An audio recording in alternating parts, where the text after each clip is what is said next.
Thanks so much for staying with us here on the AM Report on this Easter Monday. Let's shift gears this morning. In her new book entitled How to Steal a Gold Mine, here it is, journalist and author Dianne Hawker has detailed how Aurora mines were stripped of their assets while workers and suppliers went unpaid. The book narrates a decade-long exploration into the criminal activity that took place at the liquidated gold mining company. Dianne Hawker joins us here in studio for more. It's great to see you. Great to see you too, Michelle. Thank you so much for coming in. Great to be back home, actually. Yeah, absolutely. Yeah. Wow, how to steal a gold mine. I remember you being out in the field tracking this story. Yeah. How those mine workers went unpaid for months and months and months. This was a labor of love in many ways for you. It really was. I mean, the months eventually turned into years, to be quite honest, because I think I started covering the story in 2010. And it just kind of carried on. And it always seemed like there was going to be a clear resolution, and that just simply didn't happen. And I think we as South Africans, unfortunately, we have such an intense news cycle that we do tend to forget about some stories. And I just couldn't forget about the story, to be quite honest, because it had been part of my life for so long. But also I was still in touch with a lot of the workers, and they would keep me updated to say, you know, we haven't actually received our payments yet, or we're still waiting for something from the liquidators. And like, as you're saying, it was months and then it turned into years. And even today, there's some who are still waiting for some sort of conclusion to this whole story. Wow, it's a heartbreaking story, and it's one of the markers of state capture, isn't it? It's sort of a textbook case of how state capture was conducted. So, Dianne, Aurora Empowerment Systems, by all accounts, were stepping in to rescue Pamotse mines, right? Yes. So when Pamotse went under, they had about 5,000 workers at various mines, and Aurora came in with this fantastic bid that it was going to be able to take over these mines, that it had 650 million available for the Springs and Orkney mines, and it was really a bid that, in a way, we later found out was too good to be true. Part of the bid, it said, would help the workers to actually get their own shares in the business. They were going to provide healthcare facilities. But ultimately, as the time went by, the investment money never materialized. And that's when the sort of real digging started happening, when the liquidators and the Master of the High Court started doing further inquiries. And it became clear that there really was never any money to begin with. What I tried to do in the book is really detail why what was said in the bid and what turned out in reality, how there was a big difference and a gulf between the two. And you can really see that what was promised never, ever came to be in real life. Because there were two other bids on the table, right, that were being considered, and then in swoops this new bid with these really sort of connected people at the helm. Yes. And that's where you see that connection to state capture, because those connected people were able to kind of get ahead of others who might have been more legitimate bidders. But also, I think it helped Aurora to retain control over the mines for a longer period. You know, one of the things that one of the liquidators said is that, you know, they were actually aware of those political connections, and they didn't necessarily see it as a negative thing. You know, we also do acknowledge that we lived in a different time. We lived in the Zuma administration, where it was seen to be, you know, the closer you were to President Zuma, the more sort of that you could get things done. But what the reality was is that if you could use that Zuma connection without really having any backing behind it, a lot could go wrong. I mean, in this case, for example, there wasn't any funding that materialized.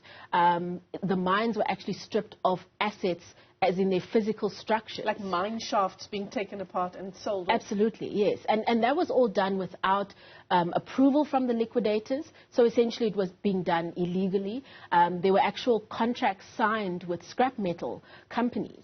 And that's so, you know, there's this belief that Zamazamas or illegal miners were the only ones who were stripping the mines, but that's not actually true. And going through those court documents and documents from the liquidation hearing, I was able to uncover a lot of what really took place and to show that the story as we know it isn't what we think we know. It's also a story of sort of a lack of oversight, but also like a loophole insofar as the legal framework is involved when it comes to liquidating a mine. Absolutely. Because this was done a number of times before, right? Yes. A mine would get into trouble, a liquidator would come, and they'd form a new business venture. But there was this loophole that they seemed to be taking advantage of. Yes, absolutely. I mean, we saw it even after Aurora with the Blay 480 mine. Luckily, that was something that went to court and the process was stopped. But I think in terms of the liquidation process, there certainly are questions that do need to be answered about how something like this could take place. Yeah. One must recall that liquidators are often dealing with companies and organizations worth millions. And they essentially have control over what happens with those assets and what happens with, the money, whatever money remains in that business. And if there isn't a real oversight as to what goes on with those liquidation processes, you can literally strip a business and run with it. Wow. If nobody's paying close enough attention. And in this case, we saw the Hawks started investigating. It never went anywhere. Yeah. The report from the investigation was sent to the SIU, and the SIU didn't do anything, partly because it required a signature from the then President Jacob Zuma. And that's how the SIU is structured. So there's a lot of questions, I think, about aspects of the legal system that, I'm hoping that when people read this book, they also look at these things and say, we actually have to do something to amend this so that we don't have another situation like this going forward.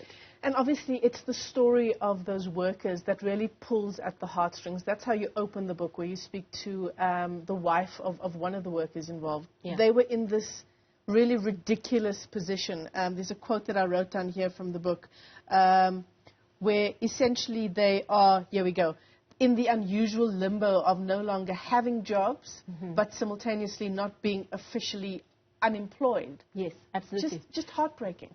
Because with the liquidation, the business isn't completely shut down yet. Yeah. So the workers could potentially, unless they are formally retrenched, be taken and absorbed into the new business. But the new business never really got off the ground. So they were in this limbo. And I mean, I spoke to Susan Ferreira, the woman that you're speaking about. Her husband committed suicide. And she's still living in this limbo where she's hopeful that the claim that she submitted will be paid. Ultimately, there were only about 300 workers out of 5,000. Out of 5,000 who got their claims paid. That in itself, I think, is a travesty of justice.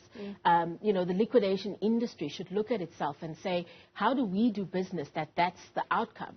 And yes, there are still ongoing court cases, but the money isn't there. So that's the current terrible situation that these workers still find themselves in more than a decade later. And many of them are from neighboring countries, so they stayed here, living in squalor, so many of them, just sort of, as you say, in limbo, waiting and eventually having to give up and go back home. Some of them went back home, but some of them also admitted to me that they took up a life of crime because they didn't have alternatives. They joined the Zamazamas, who they were initially, trying to fight. They started stripping, especially at the Springs mine, pulling out whatever metal was available because they didn't have other options available to them. Some of them are, people who, internal migrant workers from the Eastern Cape. And I remember speaking to one gentleman who said that he can't go home empty-handed, so he's just not going home. Wow. And those are the stories that exist that I think, we as South Africans should never forget that this is something that happened. And we should find a way that it doesn't ever happen again. Yeah. We know from experience that investigating stories like this can sometimes be a dangerous endeavor. Did you ever feel, when you were talking to people, when you were traveling across the country, when you were looking at all of the legal documents, that there was a dangerous aspect to you delving into the story? Not too much, because the story had already kind of fizzled out in a way, and people had really forgotten about it. So in a way, the pandemic was also helpful in that I was able to collect a lot of data and really sit with it, in my home without really, anybody bothering me too much. And I really tried to rely heavily not only on what people had told me, but really to back that up with what's available in the court documents. Because this is a case where there have been over 10 court cases. So the available documentation is insane. I mean, in my lounge, I had boxes and boxes of documents under my dining room table that I had to go through, and account statements and affidavits and testimony. And it's just that I think it wasn't really all brought together in a way that made sense, and that's what I really tried to do, to really create a clear narrative of what actually transpired. Yeah. So you say that, you know, the aim of your book is so that this never happens again. Do you hope that perhaps we'll take a second look, a third, a fourth look at the Aurora story? I hope we do. I really hope we do. I think this month is actually quite critical in the Aurora story, because the workers have until the end of April to submit their final, request for payment to the Master of the High Court. And that's a current issue.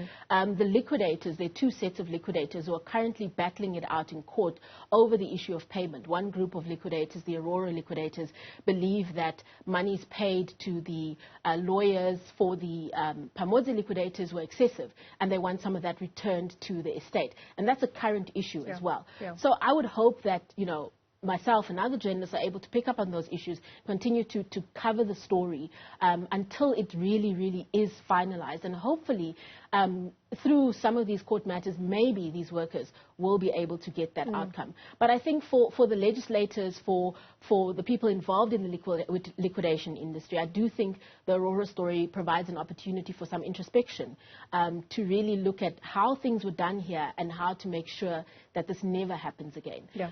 Because, I mean, one of the issues was that one of the liquidators, for example, in Aurora, one of the lead liquidators, had a criminal conviction that he didn't declare to the master. And he was able to operate for years with that. That's not allowed in law and should never have happened. Yeah. It's a warning, a clear warning of what should never happen again. Congratulations on the book.